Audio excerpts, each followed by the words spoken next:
MELF. All right, good afternoon, everybody. How's it going today? All right. My name is Jason, and to my side are Glenn and Peter. We actually have a YouTube channel called Make 'em Laugh Films, and today you're going to witness some different tips, advice, how you too can become a YouTube star. So pretty much, we started the Make 'em Laugh Films channel back in 2008. It all started with a Dark Knight parody. Right after those trailers came out, still an epic movie, still one of my favorites of all time. And from there, we just kept putting our resources, time and energy, and getting different creative strategies in place to keep it going, to grow it into something, to what it's become today. Pretty much, the YouTube channel is cosplay themed. It's based on comedy and comics as well. We currently rest at over 36,000 subscribers and over 21 million total views. But that sort of thing just doesn't happen overnight. It takes a lot of time, lots of investment, lots of patience. I'd say the greatest strength that one can achieve is just having that determination to keep it going, just believing in yourself, essentially. But yeah, so again, I'm Jason. I'm the founder, director, producer, editor, actor of the channel. And when I moved down to Florida a couple of years ago, I met these fine gentlemen here. Peter, if you want to introduce yourself. Sure. My name is Peter Pappas, but today I'm Peter Parker. And I moved down from New Jersey to Florida, Melbourne, about 2 years ago now. And September of 2015 started a comic shop called Viera Comics. And I had trouble getting some people coming in, so I started doing cosplay events. And ultimately it led me to the ultimate cosplayer, which is Jason. And soon after that we started talking more about doing more cosplay together. And then I found out he does YouTube videos, and I was like, well, I'd love to do videos. I always wanted to be an actor. And Jason helped make that dream come true. And this is Glenn. He works with me at Viera Comics. Hey everybody, my name is Glenn. Today I'm Venom, so I guess you can call me Glenum. Yeah, I've been working with Peter for a little over, about 2 years now? Yeah, from the beginning. Yeah, from the very beginning since he opened Viera Comics, and it's been a wonderful experience. And I never even thought I would be getting into cosplay. Originally, I just thought, I don't think that's for me. And when I ran into Jason when he came into Viera Comics as Green Goblin, I was like, oh my God, I want to be that guy. And after that, I just got into the world of cosplay. I have several suits. I have Venom, Spider-Man, Miles Morales, Red Hood, and now I'm working on the Green Ranger for Mighty Morphin Power Rangers. So, just being thrown into this whole world all at once is really exciting. And I'm excited that I'm working with Jason and working with Peter and seeing how far we can go with this. And since meeting these fine gentlemen, the YouTube channel has grown at an increased exponential rate. I believe the stats were under maybe 6,000 when I first met them, 6,000 subscribers, that is. And it just took off, skyrocketed after we formed our partnership. We share a very healthy, very fun partnership between Make 'em Laugh Films and Viera Comics. Viera Comics acts as our base of operations, our headquarters. And if you've seen our videos, you'll know that the comic book shop acts as a backdrop for most of our filming sessions. We do a bunch of parodies that are based on the superhero characters, whether it's a Marvel or a DC movie. We've made fun of Batman v Superman, Captain America Civil War. We've made fun of Logan. You name it, pretty much. We're always trying to incorporate our different cosplay characters and brainstorming new cosplays to introduce and to make fun of with our comedy and further hone in on our comedy. We cultivate the videos based on our own senses of humor. We take pride in that our senses of humor are different. If it was just me over and over, it wouldn't be as successful. The channel would probably be 1/6 of the success of what it currently is. But with our combined efforts, and we actually have a group chat too that we utilize to do different script writing and just shenanigans. But we're always brainstorming new ideas together. And it's pretty much, it's a very organic process, all of us working together. But yeah, in terms of YouTube success though, I mentioned earlier, just having that determination, especially at first, when you first start your YouTube channel, it'll take a little bit of time to get noticed. And you can utilize different strategies to do so. We each have our own Instagram, Facebook, Twitter pages, but having those other platforms to do cross-promotion on is very beneficial, and linking it back to your YouTube channel. Utilizing a brand logo, we have pretty much like a smiley face logo That is the Make 'em Laugh Films symbol. We also incorporate the Viera Comics logo into our videos as well to have that cross-promotion, have that continued advertising then. And then networking with like-minded people. So we're a cosplay themed YouTube channel, so we do a lot of networking at these different conventions with like-minded cosplayers or people who just happen to be fans of comics in general, and then they get involved in cosplay, like our friend Brad who's sitting over there. He's now part of the cosplay world. He was Bane yesterday, joining in on the madness that we partake in. So really, it starts out small as an operation, but putting forth the continued effort, even when, with all those endless hours of video editing that just seem to come with the job, it's all worth it, because at the end of the day, I know it's going to continue to grow into something bigger, and you're going to get more people invested into it and share lots of laughs with those people once it continues to grow. Sure. And when you start, it's going to be very discouraging because you're going to be putting videos up and you're not going to have many views or subscribers, and it's just something that you have to keep at. You have to keep putting them out, keep it fresh. Use Instagram. The hashtags are important. They do work. I had almost no followers a year ago, and now I have around 1,500, which for a guy who doesn't show his boobs is pretty good.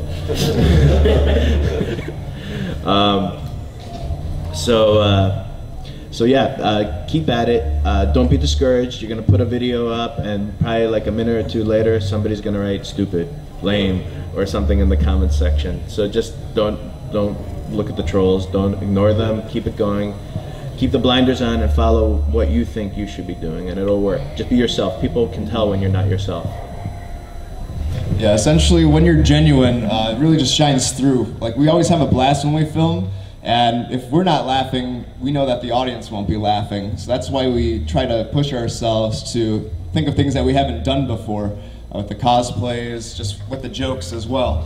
And yeah, as Peter was saying, we experienced some haters or discouragement, but just keep being yourself, and just know that at the end of the day, you're gonna keep growing, especially when you utilize the right titles, the right hashtags. Then you're sharing your videos in the right groups. Like, we do a lot of posting in related to Facebook groups for cosplay, and eventually you're gonna have far more supporters than haters. Those haters are going to fade into obscurity, and those people aren't the ones who are putting in the time and the energy into something that they're passionate about. You're making those sacrifices, following your heart and what you believe in, and if it makes you happy, that's all that's worth it. And the success will come on its own eventually. Just be reassured of that. Yeah, and like they were saying, recently I've had some problems on my Instagram. I've had a lot of trolls coming after me, talking about my body type. And actually I kind of invited, I like a challenge, With me, I don't back away from it. I want them to keep coming after me, because I want to let them know I'm not going to back down. Maybe give him a little backstory. Glenn a few years ago was a little overweight, and now he's just a supreme physical being. Works very hard. I was more than a little overweight. So about 2.5 years ago, I was around 265.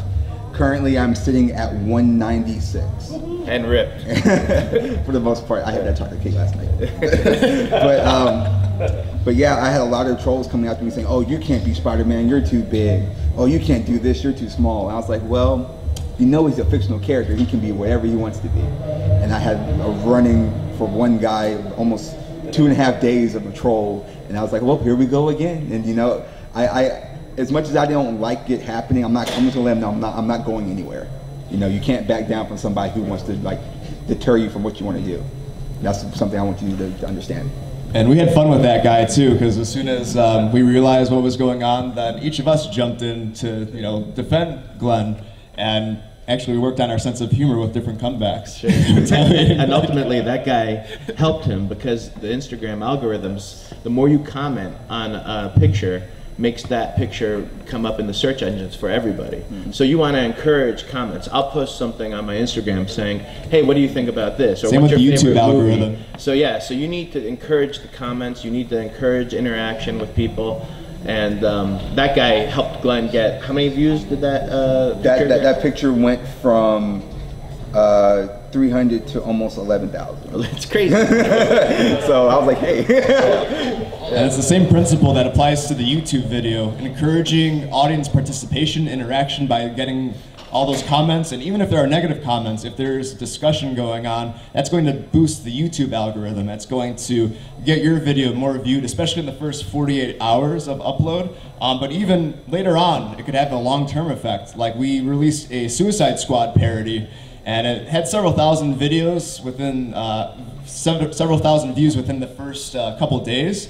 But then, after the movie was officially released in theaters, and then especially when the DVD hit, then the comments and the likes, it had that long-term effect that all of a sudden that video started skyrocketing. And right now it's almost at 1.5 million views. So just keep that in mind. If like a certain video isn't taking off as well as you'd like initially, there are just other factors at play that could very well boost that video in the end. Could be the timing of whatever it is you're focusing on. Could be some new trending item in the news or on Twitter. Just a whole variety of things. Or maybe the right person picked it up from the Facebook group that you posted your YouTube link in. Or a blogger saw it and decided to make it the topic of their article. For instance, we got picked up by an article about the top cosplay YouTube channels. And then, you know, the links to our channel and then some video examples then created some more traffic heading our way then. And we were very grateful for that. So yeah, just be assured that those positive results will come. Yep, and Twitter actually helps a lot too, because there are a lot of famous people on Twitter and they retweet things. So whatever your particular YouTube channel is focusing on, try and find the people that are famous in that field and interact with them. We did a Guardians of the Galaxy parody a few months ago, and I harassed James Gunn, the director, until he finally did retweet it. And I don't know if the Doctor Strange guy ever did retweet it, but he liked it. Scott Derrickson. I'm still working on Scott Derrickson. We're coming for you. And yeah, it's a lot of hard work behind the scenes. We spend a lot of nights tweeting and sharing our YouTube comments, hopefully to get some more traction and everything. Lots of hours doing video editing behind the scenes, and some video shoots can take literally the entire day. But we can make it as fun as possible, and it makes all the hard work worth it. I can't tell you a time where I wasn't laughing while editing a video project with these guys. Like, we did a Spider-Man Homecoming parody, and just from like all the outtakes or the takes that somehow made it into the final product because they're just so damn funny. Yeah. I was just royally entertained throughout the entire process, and it was just a sign like, okay, if I'm laughing to the point where my sides are hurting just from editing this thing, I know that the audience is going to find great pleasure in watching it as well. For sure. And actually, because of our work schedules, we all work, and most of you aren't going to make YouTube a profession until it becomes successful enough for that. We do know a guy that does that, though. We'll talk about him in a little bit. But we sometimes film till 2:30 in the morning because we have to squeeze it in whenever we can. Oh shit! Yeah, absolutely. I work a full-time job. 40 hours, could be sometimes 40 plus hours because I'm salaried. I'm actually a health administrator by day. I'm a director at that organization, and then a director as a movie director by night. So most days I just come home and then, you know, get my laptop in gear, start working on the next script or video editing, then editing the previous project. And I like to stick to the upload schedule. As Peter mentioned, we have a friend who does YouTube professionally. His name is Sean Ward, and his channel is The Sean Ward Show. And we've been fortunate enough to do different conventions with him, as well as collaborate frequently on his channel for videos and get him involved with our channel as well. But one of the greatest inspirations from Sean was seeing that he sticks to that regular upload schedule. Until 3 years ago, I would just edit videos, like, you know, when I had the time and everything, maybe put up a video once per month, and I was like, you know, I'm not very satisfied with the traction or lack thereof that the channel is getting. So I decided to step it up. I set then a goal of uploading a video then once a week. And then after a while I was like, okay, let's push even farther. Let's try to get some more traction with the subscribers and also the total viewage directed to the channel. Let's up this to 2 videos per week then. And then just modifying, or pretty much setting aside time during the week, either every night or most nights then, to put time put time, even if it's just for an hour, just putting time into the script writing and the editing so that that schedule remains seamless then. Or hey, I know I'm going out of town this weekend. Let's get this video done in advance and then set the scheduled upload to occur at Friday afternoon, because I know that there are greater hits that occur during this time with our subscriber base. So utilizing those different types of strategies. And it's a lot of trial and error. There is no one set or even several sets of traits to the success, but you'll learn then what works the best for you and what works the best for your target audience, what's going to be reciprocated the most positively. Sure. And the supplemental ways to get it out, like Instagram or Twitter, those you have to put the time in. I mean, it seems like it's silly, but you have to maybe put like half an hour to 45 minutes in posting pictures, getting the hashtags right, trying to find out what hashtags work for that particular. Glenn's Instagram has exploded, and he utilizes hashtags quite well, and he's helped me out a lot, and Jason too, and they've helped me grow my Instagram through those hashtags. Yeah, like Peter was saying with the hashtags, when I started my Instagram about almost 2 years ago, I was maybe at, I was lucky if I had 40 followers. Now that I've been doing the hashtags more regularly, I'm almost at a little over 8,000 within almost a 2-year time span. So you just gotta keep going after it, Post, and sometimes people won't like what you have, but as long as you enjoy it, eventually you'll find people who enjoy the same type of stuff you do. For me, I like fitness and making memes, With me, I like certain memes, I just put them out there. I say, I think this is hilarious, and people go out there. Some people might reciprocate it as well, but others who have the same type of humor as me, they'll get it and they'll start sharing it, and they'll get more views, they'll get more likes, and people will know you more often. And they'll see you out and about like, I remember your meme, it was hilarious. That's how you start to become more like in the community. It's really awesome. Yeah, we're always learning from each other. I've learned actually about some very relevant and strategic hashtags to utilize in the YouTube videos and those descriptions when we do the uploads that were based on Instagram traffic then or Twitter attention. Utilizing that to cross over. It's just a seamless thing then. In order to gain the more traction then. And we're always getting creative with figuring out ways to advertise our YouTube videos. Like Glenn said, we very much enjoy making memes together and then sharing each other's memes as well, but also applying that to, say, a YouTube video, maybe getting creative with the thumbnail as well. Let's maybe feature this array of characters, or maybe we see that this cosplay girl is going to get more traffic than one of us would, so putting them front and center. There's no shame in that. No shame, whatever works. Every time you post something, just keep in mind you're going to be a little vulnerable. Whether you're posting something on your personal Facebook page or Twitter or whatever, somebody's always going to have something to say. So just stay focused. Don't let them bring you down, and just keep to whatever your mission is. So, yes. So you're saying haters are a good sign that you're on the right track? Totally. Haters will be your motivators. That is true. You're becoming your true self. Yeah. And it also means, too, that you're reaching a new brand of audience then at the same time.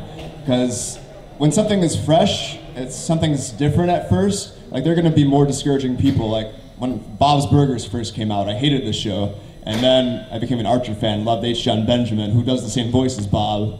And then I started loving Bob's Burgers after a little while, after the craze took off. So it takes a little bit of momentum at first to break through those obstacles of haters, but like you'll get the traction then, and those haters will eventually be quieted, if not completely silenced by the rest of the positivity that's going on.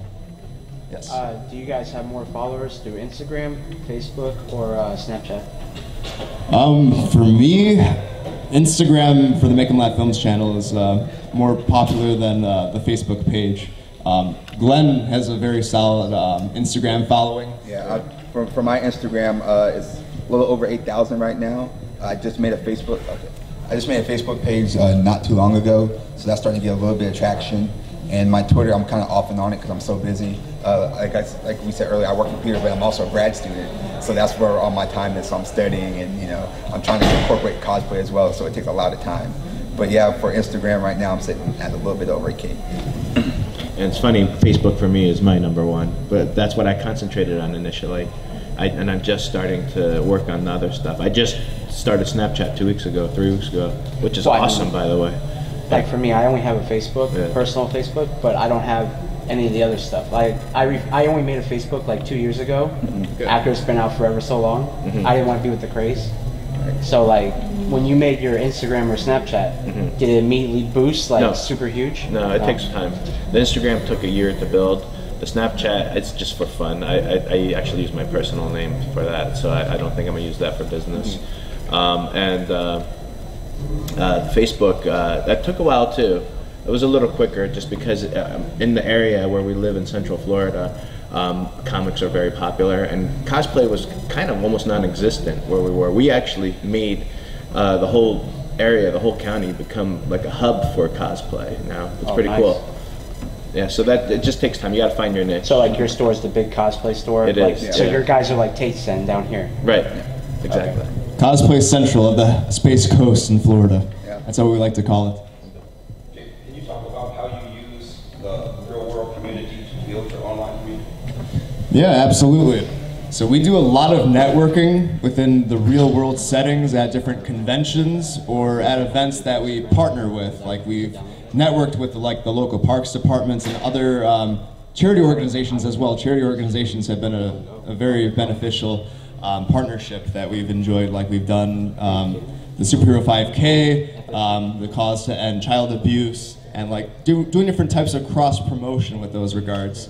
And then when meeting people in the real world, then you share your personal information or your cosplay page or your YouTube page, getting business cards so that you guys can follow one another and then keep up. And then when that person releases something new, sharing that because you want to build the good karma with those like-minded people. And then when you share your new video, then that's going to boost as well because they're more apt to share your stuff and buy into it. Maybe they'll share it across different cosplay or YouTube-related Facebook pages then. And then when you meet different like-minded people in the real world, they thoroughly enjoy following you and then seeing what's up with you next. Okay, are you going to be at Supercon? Maybe we should go as well. Maybe we're going to try cosplay now because we see how much of a good time that they're having.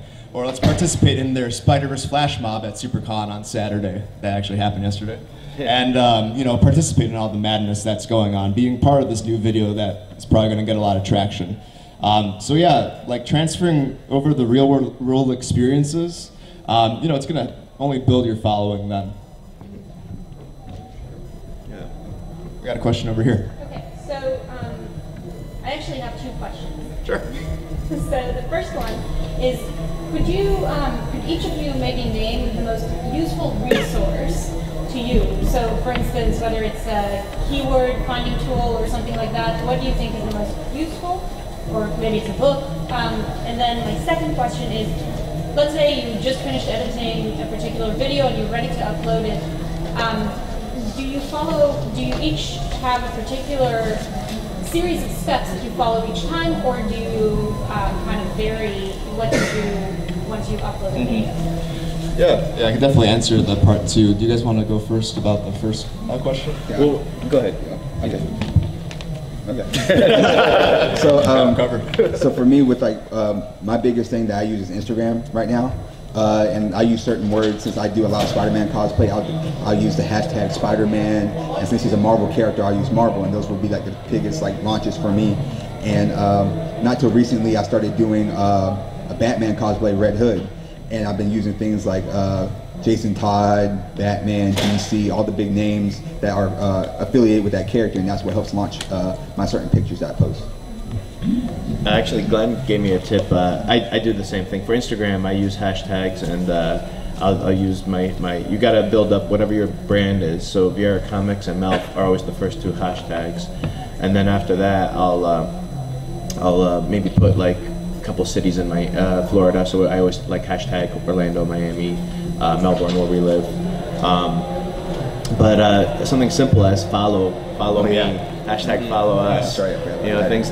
Glenn taught me that, and yeah, I mean, I can't say you're gonna get a ton of followers. You'll probably get like maybe anywhere from 5 to 10 initially. Then if you don't follow them back, which I never do, but I try and follow back people I meet. I try and follow back people that I'm gonna network with. I try and follow back real connections, or if they interact with me and send me a message, then I'll be promoting their stuff for them too. But as far as the other stuff goes, something like that, you can probably get a few cheap followers from something simple like that, which it helps. And then as for the part 2, I have a very standard process that I utilize for every video upload. So the software that I utilize is Final Cut Pro version 7. And I start by making sure that the entire video is rendered appropriately in terms of the video and the audio. After that point, exporting the video. And after that's done processing, figuring out what's going to be the best thumbnail for the video, whether it's the screenshot of the funniest or maybe the coolest moment from the video. And then if I wanted to edit it, create like a different title for that to incorporate onto the thumbnail, then putting in PowerPoint, playing with it, adding whatever effects then.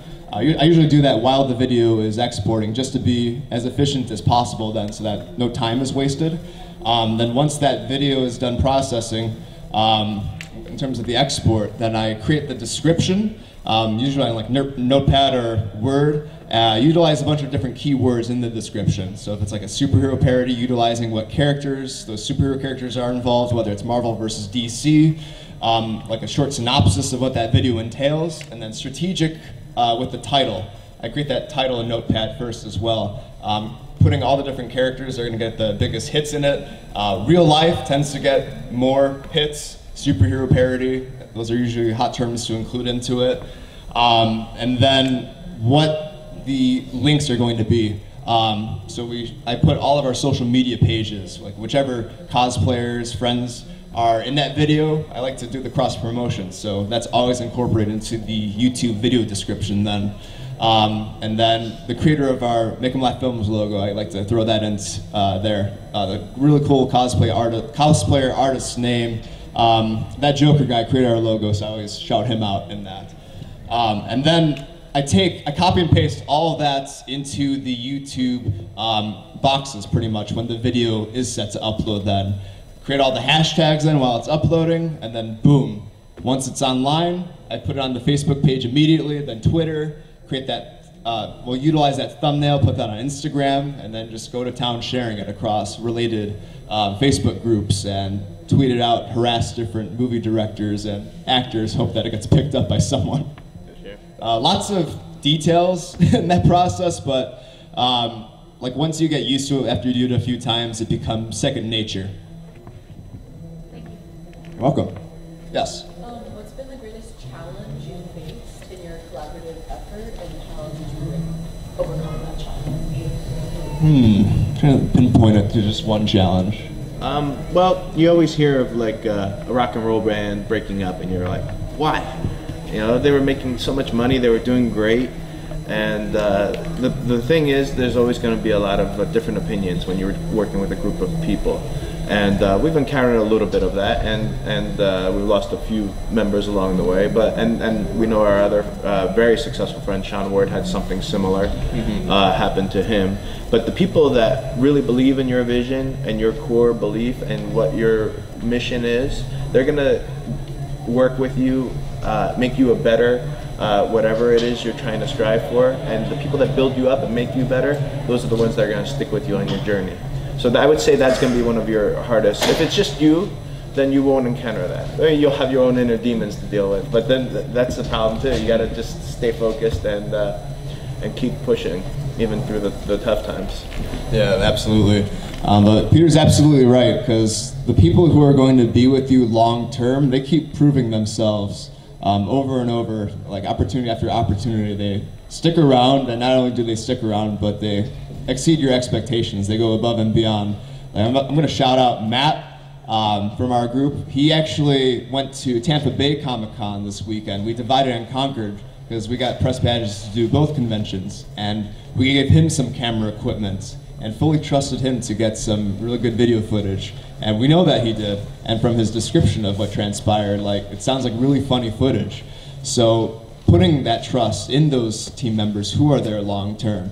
And then he also took our business cards and everything, so guaranteed, like we got a lot more traction, more subscribers, more followers from those efforts in Tampa.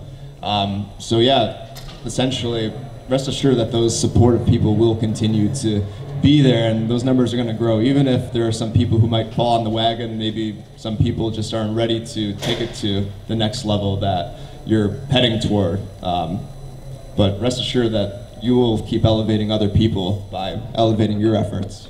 Sure, yeah, that's exactly right. Some people aren't ready to put the work in.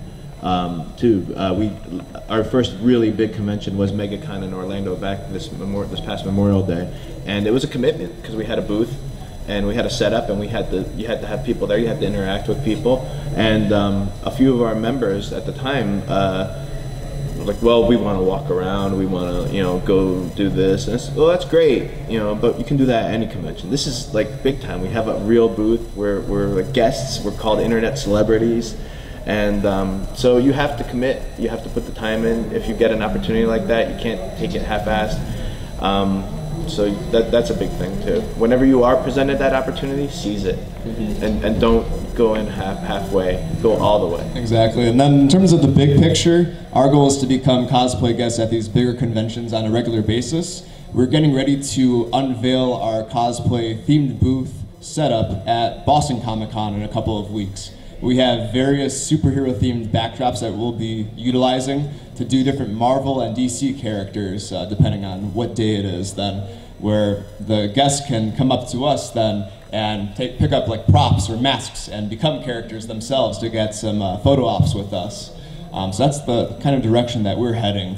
And we're going to be doing different photo shoots. We're continuing to do videos. We're filming right now, actually, too. We're going to post this on our channel as soon as we get back to the Space Coast. But really, adding more to our driving force, like everything that we do, is for that culmination with the efforts. Any other questions? Curiosities? Sir? Yes. Is your goal to kind of quit your full-time job and do this full-time?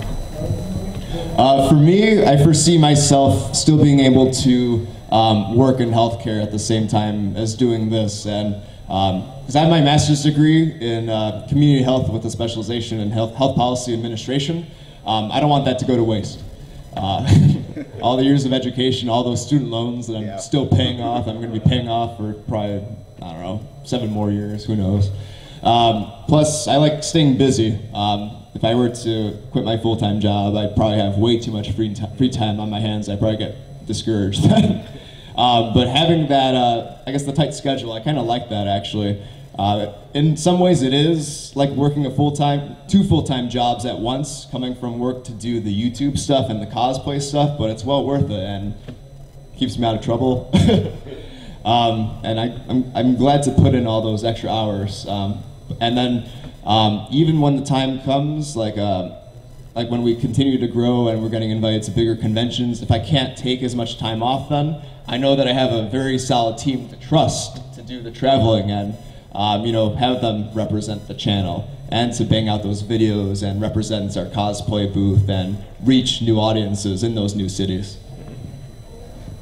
Yeah, I mean, ultimately we'd love to turn what we do into a reality TV show, and even that could probably be done around our schedules, where I wouldn't, it would be in the comic shop, so we wouldn't sell at the comic shop, and we'd probably be able to film a few days a week, all the shows, so it's not like Jason would ever need to quit his job for that.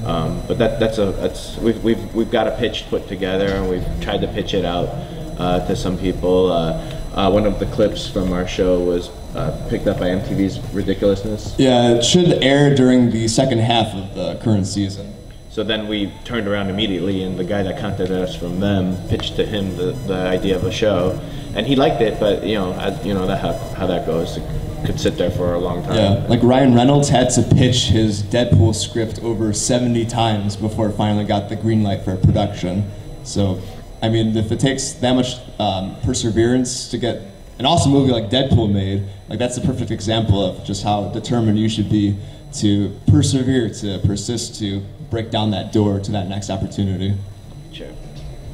And then Brett, I think you had a question. Can you talk about the point where you said, I'm going to take this from just a hobby to I'm going to do this, I'm going to put in the work so people will see weekly productions, I'm going to be more confident. That point where you said, this is no longer just for fun, I can really do something with it. I'd say that same point where I saw what Sean was doing, because he's been doing this full time for quite a while now, and seeing the positive impact on his viewer base as well as subscriber count when he started doing those regular uploads, whether it was first starting out with the 1 video per week or when he upped it to two videos per week. So I wanted to do that same thing then. That's when I made that leap, like, okay, like if I want to see this take off truly, I got to make the sacrifices in terms of the time investment. And you know, I'm glad that I do it. It's like habit at this point. Like at first it was an adjustment, like, okay, maybe I can't Netflix, you know, tonight. Maybe I shouldn't drink right now. I still do during editing, so I, you know, got past that hurdle pretty quickly.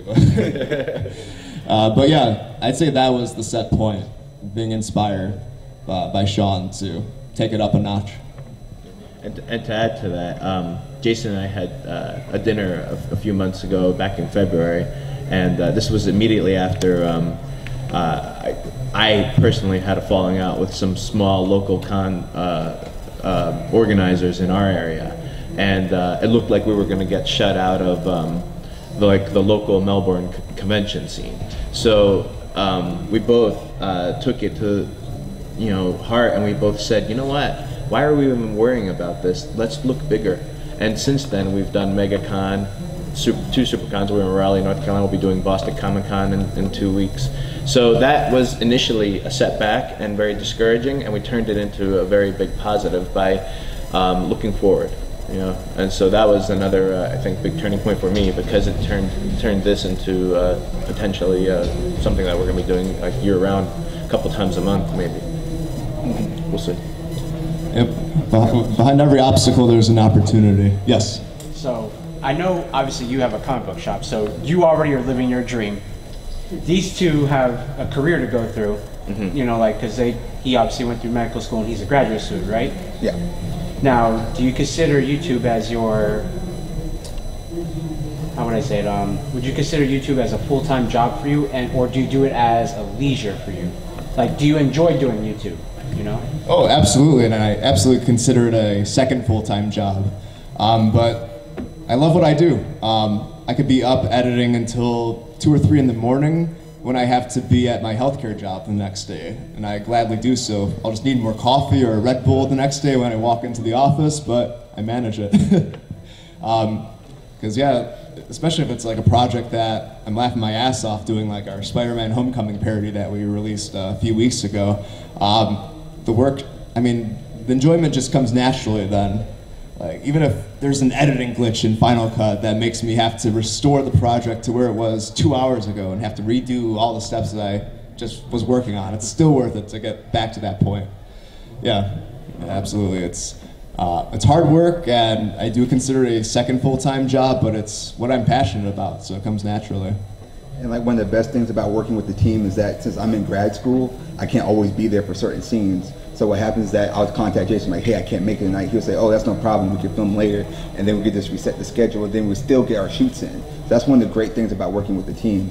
And like since I work for Peter too, it's like, hey, I can't do these hours because I'm in grad school. It's like, oh, no problem. And so as long as we have a fine niche, you know, you can accomplish anything. It's unbelievable how far we come in a certain amount of times. Sure. I'm just like, and do you guys do live streams or no?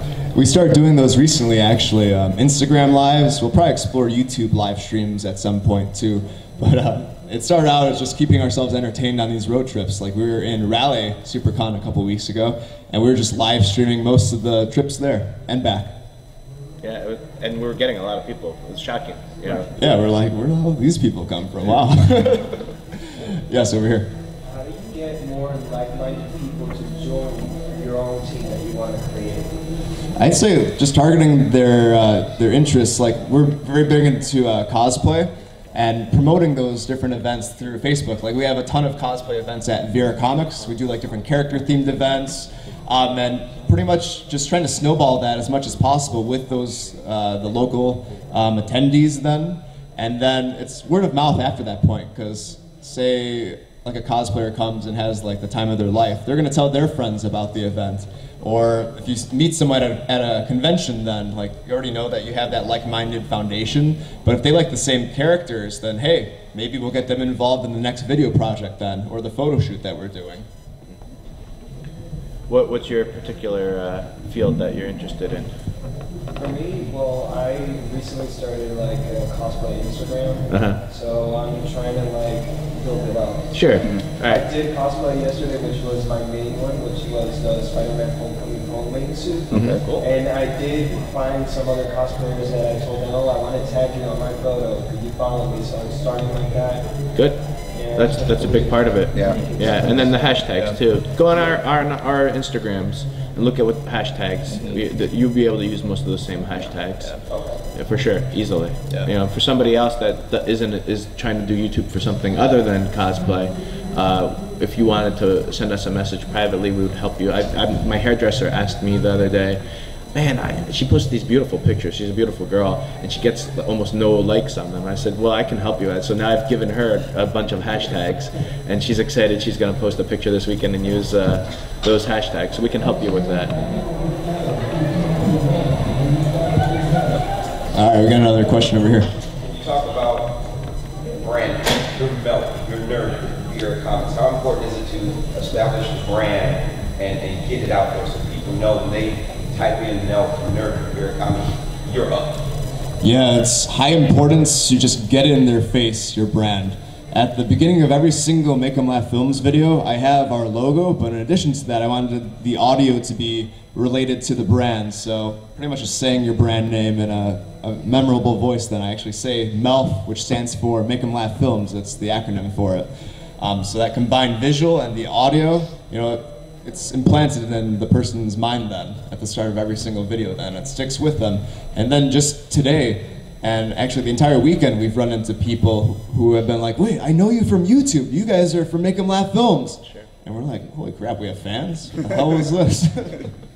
I wore a Superman suit once, 2 weeks ago in Raleigh, North Carolina, and a guy came up to me and says, you're Superman. I was like, how do you know that? I saw it on Instagram. Yeah. You only wore that for like several hours too.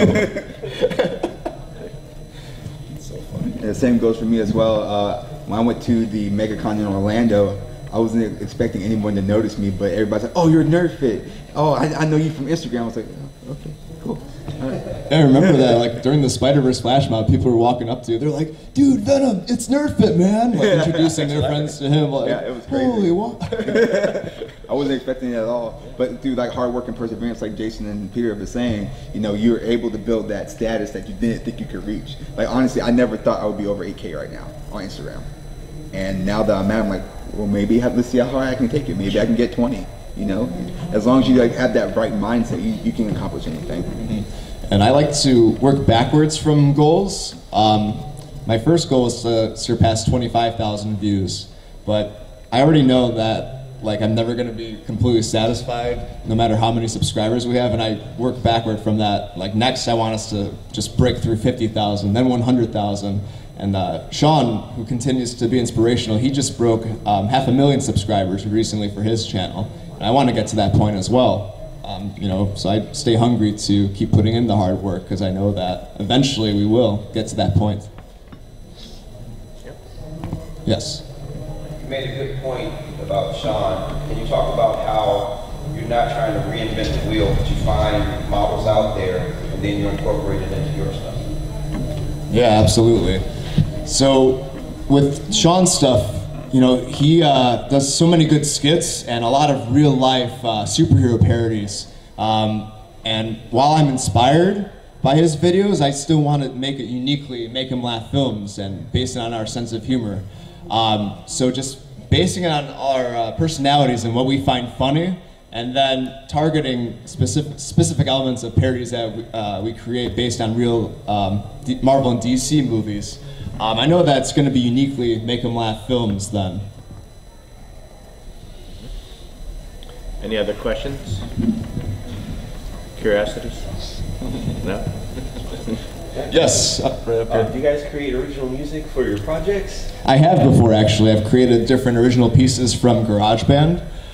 Usually rock music. We actually did a couple of hard rock, heavy metal parodies. We have a video called Joker Metal, where we had me and that Joker guy who's based in Toronto. We did a music video called Joker Metal when I was up in Toronto Fan Expo, just rocking out through the entire convention then. Music video. Same with Green Goblin Metal. So yeah, I've utilized my own original pieces in the Make 'em Laugh Films videos. But if it's not rock that I'm going for, I usually use royalty-free music, and they have that available on the YouTube audio library. So all you need to do is just log in with your YouTube account, and then you could select the genre of music that you want to incorporate then. And the benefit of using royalty-free content within your projects, you get to monetize your videos then. So, you know, make sure that you own the rights or that the rights are free for any project that you use, and then once your videos, your channel takes off more, that'll increase the number of, I guess, views, but also the money that comes in, and then you could keep putting that back into your YouTube account. Like I just bought an Iron Man costume. I'm not wearing it today because I almost died yesterday with how hot it was. But that was able to be possible because of all the hard work that's gone into the channel over the years then. Now it's at a point where we can upgrade the cosplays, upgrade the video equipment. Like that video equipment, that's a 4K camera right there. I was able to finally upgrade that from a basic Sony camcorder to this at the beginning of this year. And then the booth setup that we're going to be unleashing at Boston Comic Con, like that was paid for from the YouTube revenue as well. So we keep feeding it into the channel because we know that's going to continue to grow based on these increases with the quality now. Yes? There's a few minutes left. Can you finish up with what's next for each of you and how people can contact you if they have more questions? Yeah, absolutely. So immediately next, like I said, is Boston Comic Con for us, but continuing to pump out different video projects. We'll also be making fun of the upcoming Marvel and DC movies. Stay tuned for a Thor parody that'll come out. As that movie approaches, we might make fun of Justice League some more. But yeah, we have our business cards. Feel free to stop by and pick them up on the way out. You can follow us on youtube.com/MakeEmLaughFilms. We're also on Instagram, Twitter, and Facebook. And yeah. So I don't have any business cards because I'm lazy. So you can follow me on my Instagram at nerd_fit_fit. Oh, sorry. Nerd_fit_. That's where you can find me. Also, you can find me on my Facebook at nerdfit. Follow me on my Twitter also at nerdfit1. Next up for me, it will be my first attempt at doing foam armor. I'm doing a Nidoking Knight cosplay. Hell yeah. So I started Viera Comics 2 years ago this September 2nd. We're having our 2-year anniversary, so if you're in Central Florida, definitely stop by. It's Saturday of Labor Day weekend. It's going to be a fun event that day. My goal is to still grow the shop. It's grown a lot since it started. You know, I started it from scratch. I didn't buy an existing business, so it's been hard. It's been a struggle, and I probably wouldn't be here right now if it wasn't for the help I get from these guys. So yeah, my main concern right now is still getting that to where it is, where it needs to be. And then if you ever need to contact me, Viera Comics has a whole website and info and stuff, and then I'm also on Instagram at Viera Comics, and I can always help you out with any of your comic or collectible needs. All right, and on that note, I believe that we are out of time, but thank you very much for attending our panel this afternoon. We appreciate the support of each and every one of you. We are Make 'em Laugh Films. Enjoy Supercon.